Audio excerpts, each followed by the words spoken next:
Hello, Sang.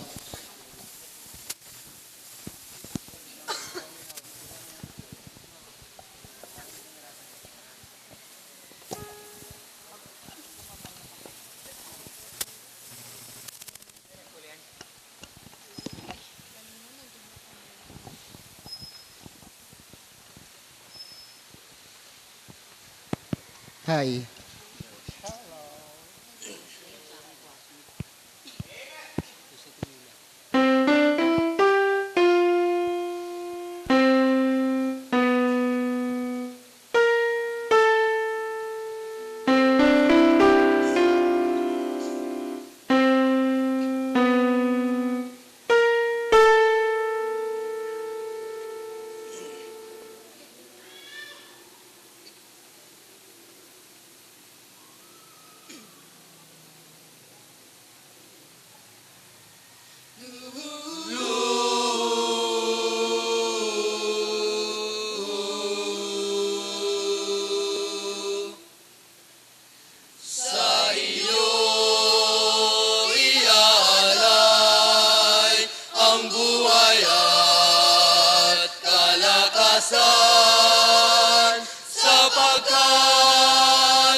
Lord.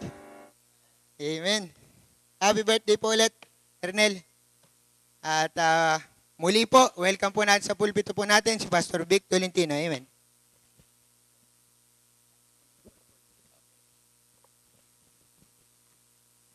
Okay, maraming salamat muli sa awiting yan. Pag ikaw'y umaawit ng galing sa puso, nararamdaman ng iba. Amen. At tayong lahat po ay muli tumayo. Hindi po ako matagal magpipreach ngayong hapon. Titus chapter 3 verse 8. Titus chapter 3 verse number 8.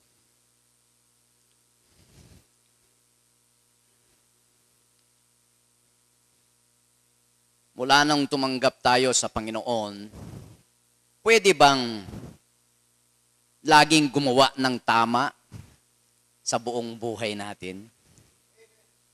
How to keep doing right all of your life.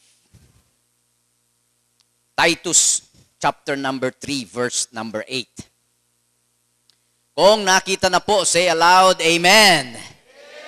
Amen. Maraming salamat sa mga bawat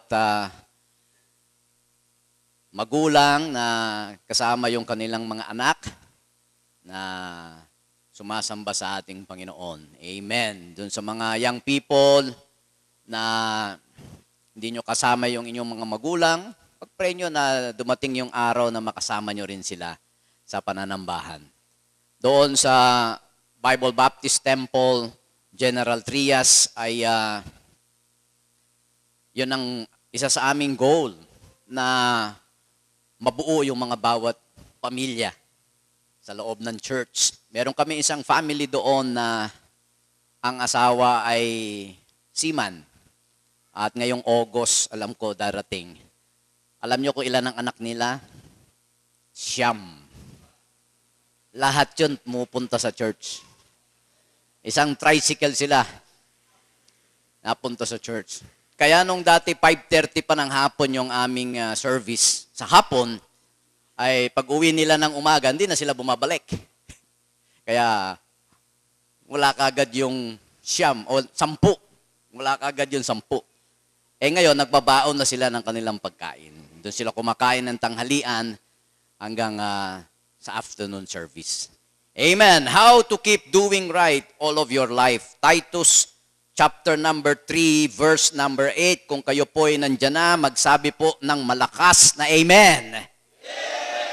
Amen. Parang mas malakas yata ngayong Amen, ngayong hapon, kaysa kaninang umaga. Kasi medyo wala na yung kulimlim. Okay, verse number 8. All together now. Ready, read. This is a faithful saying, and these things I will that thou affirm constantly, that they which have believed in God might be careful to maintain good works. These things are good and profitable unto men. Be careful to maintain good works. Tayo muna sandaling manalangin. Dakilang Diyos, makapangyarihan sa lahat, Diyos ng Israel, muli maraming salamat, Panginoon, sa panghapon na pananambahan. Kumilos po kayo, banal na Espiritu, sa aming kalagitnaan. At ang mga bawat mga salita nyo ay kumilos sa puso't isipan ng bawat isa, Panginoon. Hamunin mo po ang iyong mga anak sa matapat na paglilingkod. Gamitin nyo po, O Diyos, ang iyong mensahero ngayong hapon. Bigyan nyo po ng kapangyarihan kailangan, Panginoon, para ipangaral ang inyong mga salita. And also, Lord, maraming salamat. Pinaalala nyo to sa aking puso ngayong oras na ito. Ang mga anak nyo po, O Diyos, na merong mga karamdaman, ay hipuin nyo po ng iyong mapagpagaling na kamay. May mga pangalan na banggit kanina, meron din akong mga nakausap, Panginoon, kanina. Alam nyo ang kanilang mga kalagayan, O Diyos. Hipuin nyo po ng inyong mapagpagaling na kamay. Bigyan nyo po kami ng tagumpay ngayong hapong ito. Ito amin dalangin sa pangalan po ni Kristo Jesus. Amen. Pwede na pong maupo. how to keep doing right all of your life. Sa bawat mananampalataya, maybe you have been saved for many years.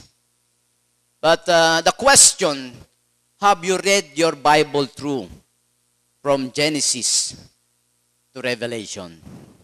Bawat mananampalataya ngayong hapong ito, sabihin mo, matagal ka ng mananampalataya. The question is, nabasa mo na ba yung buong Bible from cover to cover? Sabi nung isa, opo, from cover to cover. Yung cover lang tsaka yung cover. Hindi pa yung loob. Pero kung ikaw ay matagal ng mananampalataya, dapat nabasa mo na ang Bible from Genesis to Revelation. At kung hindi pa, ito yung tamang panahon na umpisa mong basahin ang salita ng Diyos. Bakit kaya merong ibang mga mananampalataya that don't go out soul winning each week? Bakit merong ganong mananampalataya? Hindi humahayo. Bakit merong mga mananampalataya, they do not pray regularly? Minsan pag may kailangan lang, saka magpe-pray. Pero pag may laman yung bulsa, may laman yung refrigerator, may laman yung bigasan, nakakalimutan mag-pray. Bakit merong iba, hindi matapat sa tithing at sa offering? Iba po yung tithing, iba yung offering. Gusto ko pong liwanagin sa bawat isa po. Yung aming offering envelope, dati nakalagay doon, may tithes and offering. Pinabago ko eh. Nakalagay doon, God's tithes and my offering. Iba yung tithes, yun ay sa Panginoon, hindi sa atin yun. Pero bakit merong mga mananampalataya, struggle pa rin doon, isosoli na lang yung hindi sa kanya, hindi pa niya maisoli. At nagdadalawang isip, pag sinoli ko ito, o hindi, wala yung soli eh. Pag ito'y inoffering ko, wala kaming kakainin sa buong linggo. Pero yung tithes, hindi yun offering. Gusto ko lang pong liwanagin sa bawat isa. Yung tithes, yun ay sa Panginoon. Wala tayo doon, hindi sa atin yun. Yung naiwan sa atin, na 90%, doon ka kukuha ng iyong offering sa Panginoon. Amen? Pero bakit merong iba hindi matapat dyan? Bakit merong mananampalataya talagang hindi pa niya matutunan naging tapat every Sunday sa church? Bakit kaya? Alam niyo ang sagot? Maraming mananampalataya, they don't have a good spiritual maintenance program. Spiritual maintenance program. Alam nyo, number one na marahil dahil sa kustumbre natin, mga Pilipino, malakas o magaling sa umpisa. Pero yung pagpapatuloy, ay marami talagang hindi nakakapagpatuloy. Paggawa ng magandang building, sa umpisa, na-maintain. Pero katagalan, marami na nakakaligtaang ayusin. Marami na nakakaligtaang yung ayusin mula, halimbawa, 10 floors. Ito napansin ko eh. Kaya nung ako'y nagtrabaho sa hotel, yan ang number one. Talagang kukuha yung hotel ng magaling na executive housekeeper. Paano i-maintain yung building. Yung linis, pati mga ilaw, lahat. Paano i-maintain yan. Bakit? Kasi maraming mga guests na iba-ibang mga nasyon ang nag-check-in doon sa hotel. Pero bakit pagdating sa spiritual life ng mananampalataya, minsan nasasama o nadadala natin yung ating kostumbre o kultura na hirap i-maintain. Wala kasing spiritual maintenance program. Too many Christians are haphazard about doing good works. They do them for a while, and they quit for a while. They start, but they don't maintain their good works. So they quit too easily. Yung verse na binasa natin, be careful to maintain good works. Be careful, meaning to say, yung careful dyan, ibig sabihin niyan, diligent, attentive, alert, and faithful in maintaining good works. So, meron mga simpleng guidelines ngayong hapong ito na nais ko pong i-share sa inyo papaano, how to keep doing right all of your life. Mabilis lang po ito, mga ilang points lang ito. Ilan ba ito? 1, 2, 3. 4 pala. Pero, hindi ito yung mga points na maraming mga points. Meron lang konti. So, unang-una, sa 2 Timothy chapter 2, verse 21. Number 1, sa 2 Timothy chapter 2, verse 21, if a man therefore purge himself from this, he shall be a vessel unto honor, sanctified, and meet for the master's use, and prepared unto every good work. Prepared unto every good work. So number 1, plan to do good works. Planuhin mo talaga na gagawa ka ng mabuti bilang isang anak ng Diyos. Pick out your goals. Iplano mo yung gagawin mo. Minsan pag nagkagulo-gulo na tsaka uupo, tsaka palang mag-iisip. Mag-isip ka muna bago paggising sa umaga. Ano ba una mong ginagawa paggising mo sa umaga?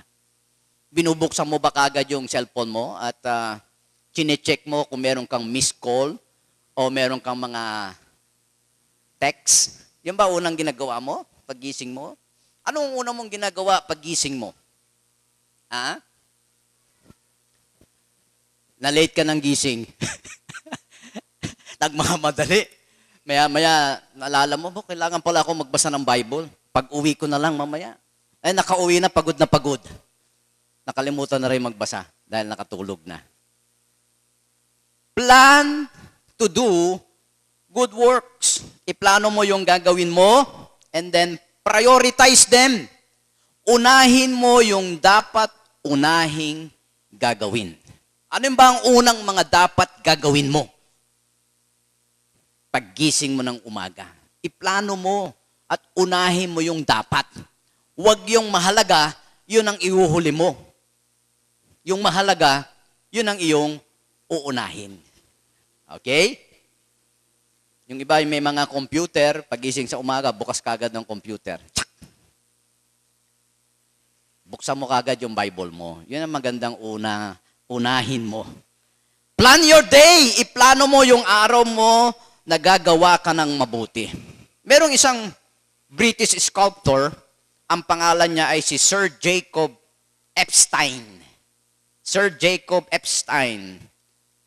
Binisita niya yung studio ng Vatican na author and fellow Briton na ang pangalan ay si George Bernard Shaw. Napansin ni Bernard Shaw, the visitor noticed a huge block of stone standing in one corner and asked what it was for. Si Sir Jacob Epstein, yung binisita ni George Bernard Shaw. Parang mali yung sabi ko kanina, no? So, nung makita nito ni Mr. Shaw, sabi niya, tinanong niya si Jacob Epstein, anong gagawin mo dyan yung malaking bloke dyan ng bato? Sabi, hindi ko pa alam, pero I'm still making plans, sabi niya. Sabi ni Shaw, you mean you plan your work? Pinaplano mo yung gagawin mo? Sabi ni Shaw, ako, I change my mind several times a day, sabi niya. Sabi ni Epstein, oh, that's all very well with a 4-ounce manuscript. Pero ako na isang sculptor, I have to plan for this 4-ton block na gagawin niya. Sculptor siya eh. Hindi basta-basta kailangan iplano niyang mabuti. Hindi kagaya nitong isa, pabago-bago siya. Sabi ng Proverbs chapter 3, verse 5 and 6, ano sabi doon? Trust in the Lord with all thine heart, and lean not unto thy own understanding. In all thy ways acknowledge him, and he shall direct thy path. Plan to do good works. Plan ahead. It was not raining when Noah built the ark. Hindi niya ginawa yung arko nung umuulan na. Ginawa niya yung arko, tapos na yung arko, tsaka umulan. Si Hudson Taylor, sabi niya, had a definite conviction about how God's work should be done. We can make our best plans and try to carry them out in our own strength. Or we can make careful plans and ask God to bless them. Yet another way of working is to begin with God, to ask His plans, and to offer ourselves to Him to carry out His purposes. Siguraduhin mo, kasama ang Diyos. Siguraduhin mo, unahin mo ang Diyos sa buhay mo. Plan to do good work. Plan to do good work. Number 2. Ang bilis, no? Number 2. Matthew 26:41. Matthew 26:41. Watch and pray that ye enter not into temptation. The spirit indeed is willing, but the flesh is weak. Plan to do good works. Wala naman nagpaplanong, meron ba nagpaplanong plan to fail? Meron bang ganon? Though sometimes we fail, but we do not plan to fail. We plan to succeed. So after planning to do good works, then pray for guidance and strength. After planning to do good works, you pray for guidance and strength. You need help to see your path. Tulong na makita mo yung dinadaanan mo. Alam niyo ba sa mundong ito, maraming booby traps ang dyablo at ang kanyang mga kampon. Napakarami. Pag hindi mo pinalano yung buhay mo, hindi ka humingi ng strength at guidance sa Panginoon, baka malapit ka pa lang sa iyong nilalakaran, sabog ka na. Anong ibig sabihin? Sira na yung testimony mo. Sira na yung buhay mo. Sa dami ng mga booby traps dito sa mundong ito. Kaya kailangan natin ng guidance. Kailangan natin ng strength. Kailangan natin na tama yung ating dinadaanan. Psalms 119, 105. Psalms 119, 105. Thy word is a lamp unto my feet and a light unto my path.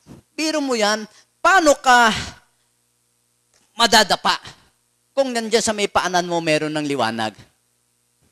Paano ka malulusot sa mga lubak kung yung dinadaanan mo may liwanag? Hindi lang doon sa yung malapit sa yung paanan, pati yung dinadaanan mo maliwanag. So alam mo ang iyong dinadaanan. The word is a lamp unto my feet and a light unto my path. So you need help to see your path. Not only that, but you need help to stay on track. Hindi lang tulong na para makita mo yung daraanan mo, kung hindi tulong para manatili kang nandoon sa tamang dinadaanan mo. Anong sabi ng Hebrews 12:2? Looking unto Jesus, the author and finisher of our faith. Nakatingin ka sa Panginoon. Pag ikaw ay nakatingin sa Panginoon, you will always stay on track. Dahil nakatingin ka sa Panginoon. Di ba yung mga magsasaka, no? Pag hindi diretso yung tingin niya, siya ay nag-aararo. Di ba saan sila tumitingin? Doon sa kanilang inaararo o doon sa dulo? Doon sa dulo. Para diretso lagi yung kanyang dinadaanan.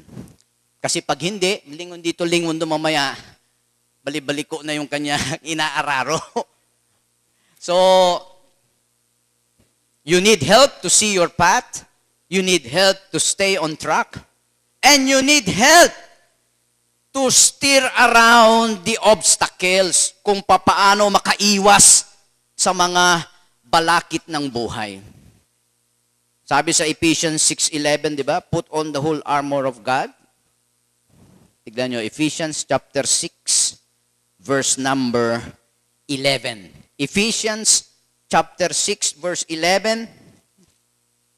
Put on the whole armor of God, that ye may be able to stand against the wiles of the devil. May mga obstacle sa buhay natin. Kaya kailangan natin ng guidance and strength from our Lord. Kailangan natin yan. Wag na wag niyong sasabihin, kaya ko ito. Sa sandaling sinabi mong kaya mo, sabihin ng Panginoon, sige, kaya mo pala eh. Pero sa lahat ng takbo ng buhay natin, kung wala ang Panginoon sa buhay natin, wala tayo. Ang Diyos, mananatiling Diyos, pero tayo, pag wala ang Diyos sa buhay natin, baka kung saan-saan tayo paliko-liko yung buhay natin. Hindi diretso yung ating daraanan. Bakit? Walang tulong galing sa ating Panginoon. So, not only plan to do good works, but pray for guidance and strength. You need help to sustain you in weariness. Sa takbo ng buhay, hindi pwedeng hindi ka manghihina talaga. May panahon talagang manghihina tayo. Pero, kailangan natin ng lakas. At ang lakas na yan, galing sa ating Panginoon. Diba yung mga buksingero, no? So kahit, saan nakita ko, I think, last night, nakita ko sa Facebook, meron doon pinakitang boxing, yung last round na yata yun. Yung isa dalawang suntok lang bagsak agad, binilangan. Bago pa natapos yung bilang, nakatayo agad. Kaya niya pa. Sabi sa kanya, kaya mo pa. Nakita ko, gumalon O kaya pa. Ganun ulit. Suntok ulit. Pagsak ulit. Tapos bago pa matapos yung bilang, tayo siya ulit. So akala ko ba, matatapos na ito? Maya-maya, sinunod-sunod niya yung kalaban. Yung kalaban ang bumagsak. Biro mo yun? Yung kalaban ang bumagsak. Saan kumuha ng lakas yun? Sa bawat mananampalataya, meron din tayong pinagkukunan ng lakas. At ang lakas na yan, walang iba kung hindi galing sa ating Panginoon. Pag nagdepende tayo sa ating lakas, manghihina tayo, at pag nanghina na tayo, wala na. Pero kapag tayo nanghina, meron tayong pwedeng kunan ng lakas. Walang iba kung hindi ang Panginoon. Pray for guidance and strength. Sa mga mananampalataya na dumadaan sa mga pagsubok sa buhay, may mga mahal sa buhay na may mga karamdaman, may mga mananampalataya na may karamdaman. Parang minsan di mo alam kung anong gagawin mo. Tama yung kanta ni Brother Freddy. Freddy ba? Freddy. Learning to lean. Minsan may pinaparanas ang Diyos sa buhay natin para meron tayong matutunan. Tayo'y sumandal sa ating Panginoon. Tayo'y magdepende sa ating Panginoon. Kung wala ang Panginoon sa buhay natin, wala tayo. Plan to do good works and then pray for guidance and strength. Merong isang, anong tawag doon sa Baguio, yung parade ng mga bulaklak? Parada ng mga bulaklak? Pinagbengan? Festival. Ayun. Yung mga pa-float ng mga bulaklak, di ba? Ito sa ibang bansa naman ito, Tournament of Roses Parade. There was a beautiful float, but suddenly stopped. Huminto. At siyempre magkakasunod yan eh. So naabala yung iba, hindi rin sila makausad sapagkat yung nandun sa unahan nila ay napahinto. Nawala ng gas. The whole parade was held up until someone could get a can of gas. The amusing thing was this float represented the Standard Oil Company. With its vast oil resources, its truck was out of gas. Yung float, yun nire-represent nila yung Standard Oil Company. Maraming langis, maraming gas, pero yung float, nawala ng gas. Oftentimes, Christians neglect their spiritual maintenance, and though they are clothed with power, find themselves out of gas. Mga mananampalataya, may power na galing sa Panginoon, hindi ginagamit, yung lakas niya ang kanyang ginagamit, and later on, find out, wala na pala siyang gas. Wala na pala siyang lakas. Kasi ang lakas nanggagaling sa ating Panginoon. So pray. Pray for guidance. Pray for strength. So, maraming mga talata. Psalms 27:1, the Lord is the strength of my life. Psalms 29:11, the Lord will give strength unto His people. Psalms 46:1, God is our refuge and strength. Proverbs 10:29, He gives strength to the upright. So gusto mo ng lakas? Yung lakas na hindi mauubos. Ang Diyos ang nagbibigay niyan. Ano mang dinadaanan natin sa ating buhay, huwag mong susuluhin. Kasama natin ang Panginoon sa lahat ng ating dinadaanan.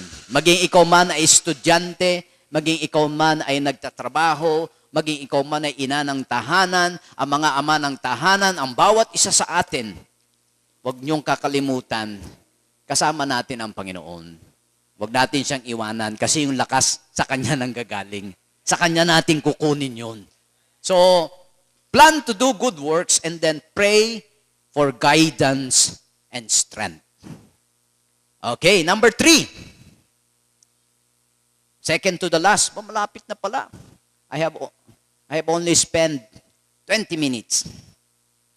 Plan to do good works, pray for guidance and strength, and then number 3, Hebrews chapter 12, verse 1. Hebrews chapter 12, verse 1. Anong sabi roon? Wherefore, seeing we also are compassed about with so great a cloud of witnesses, let us lay aside every weight and the sin which doth so easily beset us, and let us run with patience the race that is set before us.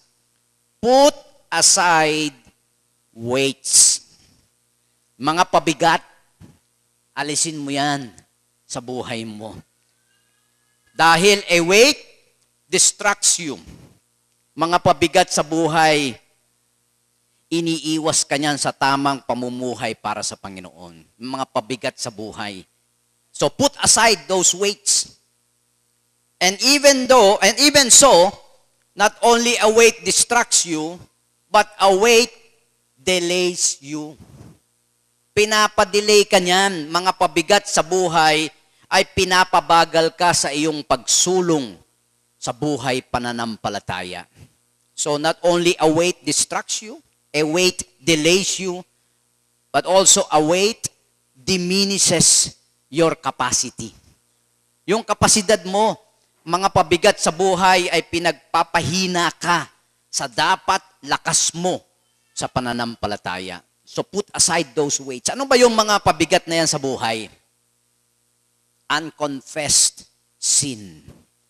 Minsan meron tayong mga kasalanan, napakabilis, napakadaling i-confess sa Panginoon. Ba't hindi natin kino-confess? Bakit hindi mo kino-confess? Dahil mahal mo yung kasalanan na yon? Pabigat yan sa buhay pananampalataya.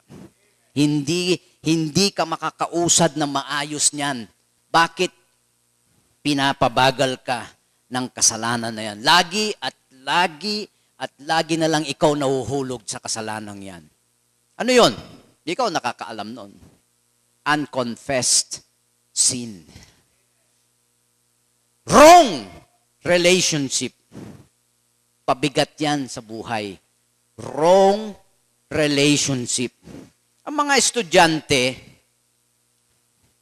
ano ba ang estudyante? Dapat nag-aaral. Di ba? Meron ba dito mga estudyante na meron ng mga boyfriend tsaka girlfriend? Ha? Estudyante, ang ibig ko sabihin, mga estudyante. Pabigat yan sa buhay.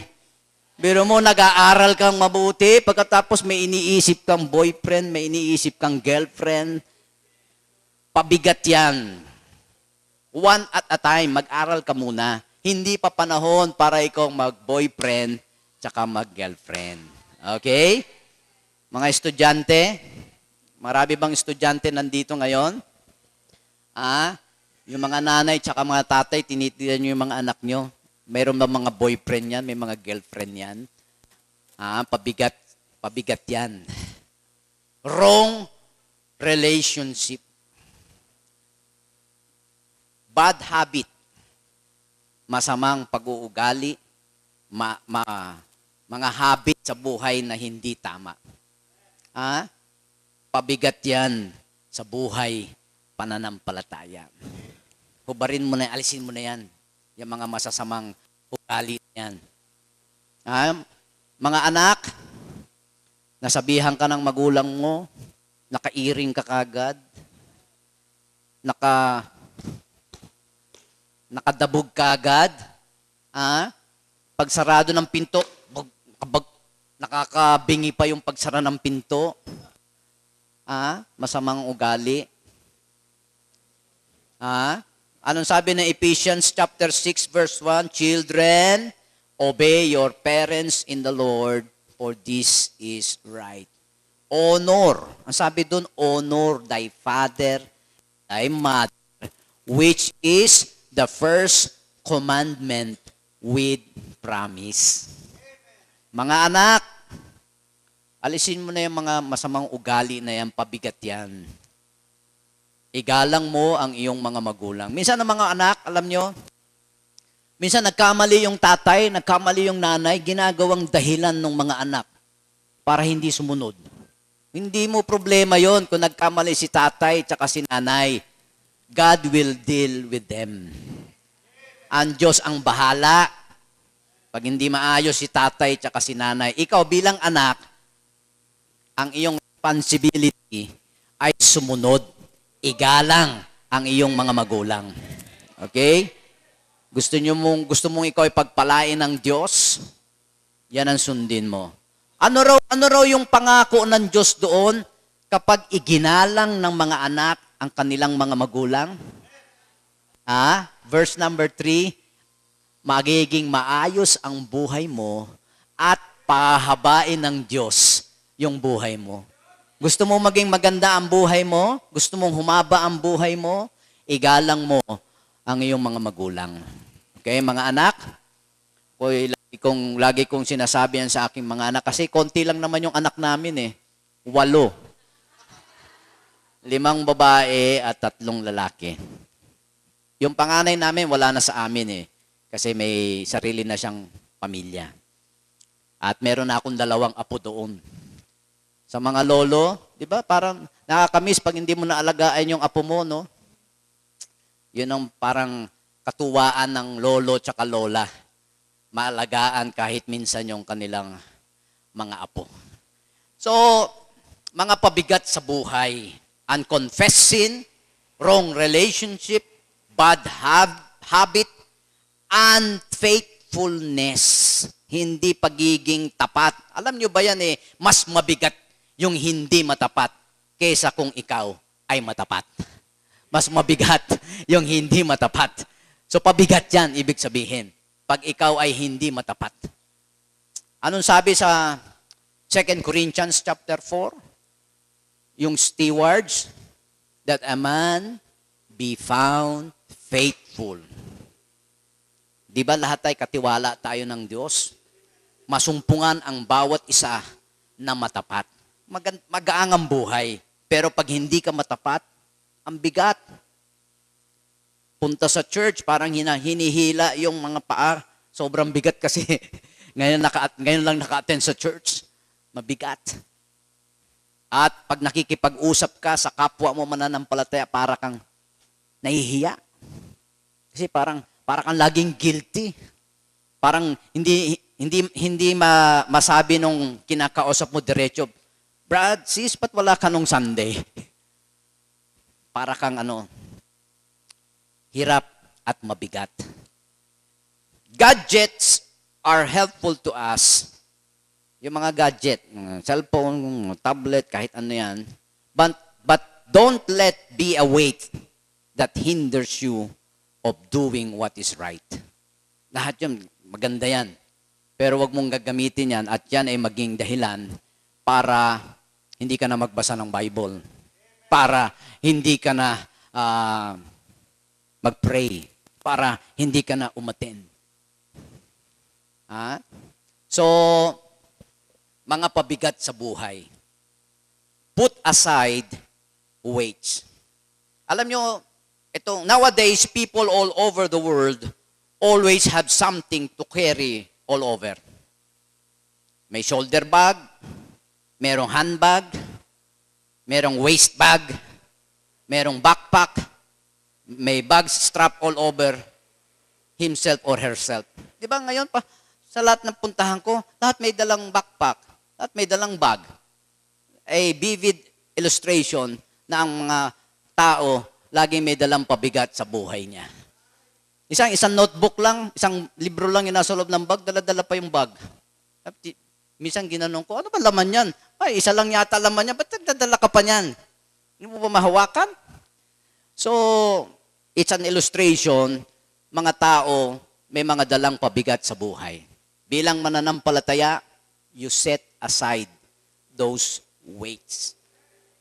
Gusto mong laging makagawa ng tama? Gusto mong laging makagawa ng mabuti ng buong buhay mo? Plan to do good work.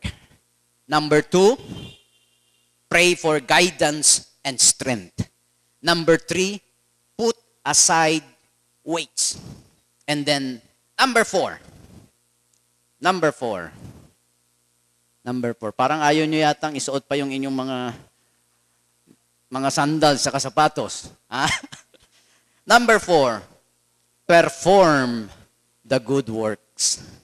2 Corinthians chapter 8 verse 11, now therefore perform the doing of it, that as there was a readiness to will, so there may be a performance also out of that which ye have.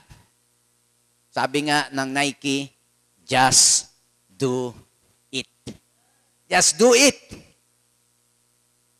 Perform the good works. James chapter 1 verse 22 to 25. James chapter 1, 22 to 25. But be ye doers of the word, and not hearers only, deceiving your own selves. For if any be a hearer of the word, and not a doer, he is like unto a man beholding his natural face in a glass. For he beholdeth himself, and goeth his way, and straightway forgetteth what manner of man he was.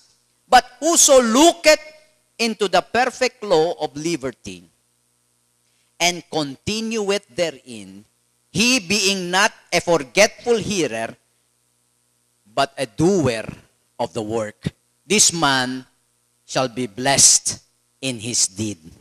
Perform the good works. Do it with promptness. Ibig sabihin, gawin mo kaagad. Huwag mong ipagpaliban. Maraming mananampalataya, mahilig na ipagpaliban yung mga bagay na dapat gagawin tama para sa Panginoon. Bukas na lang, mamaya na lang, tsaka na lang. Agad! Sinabi ng Panginoon yan, gawin mo kaagad. Dahil sinabi ng Panginoon eh. Do it with pleasure. Hindi lang agad-agad mong gawin, masaya mong gawin. Masaya mong gawin. And do it with persistence. Ano ibig sabihin ng persistence? Lagi mong gawin yung mga mabubuting bagay. How to keep doing right all of your life. Plan to do good works. Pray for guidance and strength. Put aside weights and perform the good works. Do you have a spiritual maintenance program in your life? There are only two kinds of maintenance. Preventive maintenance or corrective maintenance. Alin sa dalawa ang gusto mo? Preventive maintenance, taking care of problems before they occur. Kaya nga preventive eh. Yung corrective maintenance, taking care of problems after they occur. Alin ang gusto mo? An ounce of cure, ano ba yan? Or a pound, ano ba yun? An ounce of prevention or a pound of cure. Alin ang gusto mo? Ounce or pound? Preventive maintenance or corrective maintenance? Preventive maintenance, repeat your good actions. Kung corrective maintenance, repair your bad action. Alin gusto mo? Repeat your good actions or repair your bad actions? Do you need one this afternoon? Better to have a spiritual maintenance program in our life. Pag meron ka niyan, you always keep doing right all of your life. Ano yung gusto mo? Preventive, corrective. Tayong lahat ay tumayo. Habang nakayuko, nakapikit ang ating mga mata, dalawang bagay lang pipiliin mo ngayong hapon. How to do good works. Paano habang ikaw ay nabubuhay, you keep doing right all of your life. Plan to do good works. Pray for guidance and strength. Put aside weights and perform the good works. Gusto mo preventive maintenance or corrective maintenance? It's your choice this afternoon. But if I were you, pipiliin ko yung tama. To have a preventive maintenance in my life. Before it ever occur, ay meron ng solusyon. Merong Bible, binigay sa atin ng Panginoon para mapagkunan natin ng mga solusyon bago pa dumating yung mga problemang yan sa buhay natin. Ano ibig sabihin? We can keep doing right all of our lives. Ngayong hapong ito, alam nyo, pinakamagandang gawin mo, dalhin mo yan dito sa Panginoon, sa altar. Napansin ko, merong iba sa inyo, umuupo na lang sa upuan. Pinakamaganda talaga, alam nyo, publicly, dadalhin mo yan dito sa Panginoon, sa altar. Gusto mong laging gumawa ng tama para sa Panginoon? Then start it right this afternoon. Bring it to the Lord dito sa altar. Dakilang Diyos, makapangyarihan sa lahat, kayo po ang kumilos, Panginoon, sa aming kalagitnaan. Sa oras ng invitation, Panginoon, dalangin ko po ang makapangyarihan yung pagkilos sa bawat isa. Merong mga bagay na inyong pinakita, Panginoon, sa inyong mga anak ngayong hapong ito. Dalangin ko po, O Diyos, na ito'y kanilang dalin dito sa inyong paanan, Panginoon. In this old-fashioned altar. Ito ang aking dalangin sa pangalan po ni Kristo Jesus. Amen. Habang nakayuko, God had spoken to you. Hindi ko alam sa anong bahagi ng